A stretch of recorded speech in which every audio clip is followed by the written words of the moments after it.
In the world of party politics, where everyone's expected to fall in line, some people just stand out. Not because of the power they have, but because of the ideas they fight for.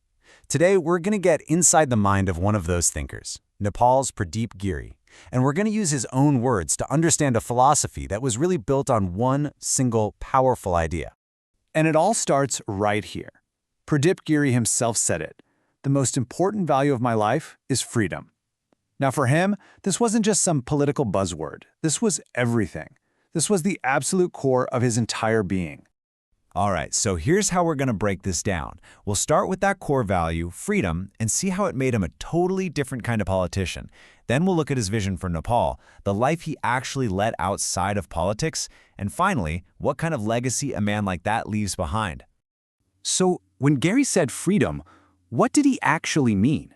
Because for him, it wasn't just about political freedom. It was something way more personal. It was about what goes on inside your own head.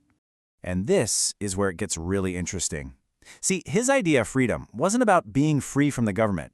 It was about something deeper, the freedom of your own conscience. He believed that your number one loyalty, your first obligation, wasn't to a political party or to a leader, but to your own independent thoughts. And that one idea right there became the foundation for his entire career. So, as you can probably imagine, a belief in total individual freedom is bound to create some friction in the structured world of politics, right? Well, that tension is exactly what made him such a unique and, honestly, different kind of politician. This slide just nails the central conflict that defined his entire public life. On one side, you've got party discipline, which demands that everyone votes the same way, no questions asked. And on the other, you've got individual conscience. Giri believed a politician's true duty was to their own conscience, to their own thinking, even if that meant breaking ranks with the party. And he had a really powerful name for it too. He called it the tyranny of the majority. His point was, when a party forces its own members to vote against what they truly believe, is that even democracy anymore?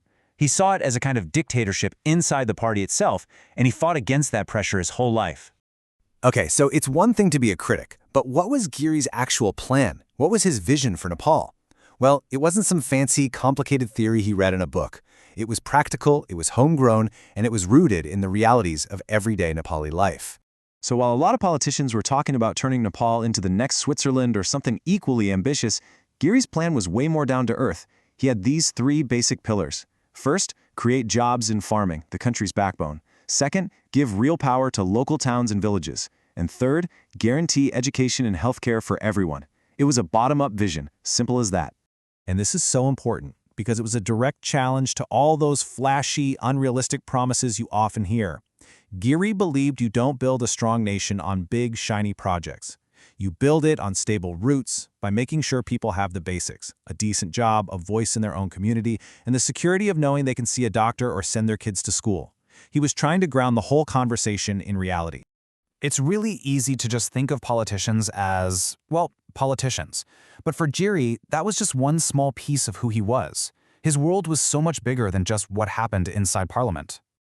I mean, this quote says it all, doesn't it? Politics is just one part of my life. You see, he wasn't really a politician who also happened to think. It was the other way around. He was a thinker who just happened to be in politics. And that changes everything about how you look at power. And this, right here, this was his world. This is what really drove him. He wasn't just reading policy briefs. He was devouring books and philosophy. He loved music, art, and sports. This guy could talk about cricket just as passionately as he could about political theory. And that depth gave him a perspective that just couldn't be boxed in by petty political fights. So, becoming prime minister? He said it himself. That was never the goal. To him, just chasing a title was kind of a shallow ambition. He was much more interested in contributing to the national conversation, in shaping ideas. And in politics, let's be honest, that's a pretty rare goal. So, at the end of the day, what's the lasting impact of a thinker who was always swimming against the current? Well, his legacy isn't really about power or position. It's about something else entirely. When you look back, his legacy isn't some bill he passed or some office he held. It's the role he played. He was the conscience in the room, the guy who wasn't afraid to speak his mind. He was the critic who questioned authority, and the intellectual who constantly reminded everyone that politics should be about big ideas, not just grabbing power. And that really leaves us with a big question for today, doesn't it? In our modern world, with its strict party politics and grand, sweeping promises, is there still a place for a philosophy like Pradip Giri's, one that's built on individual conscience and grassroots reality? That's the question his legacy really forces us to think about.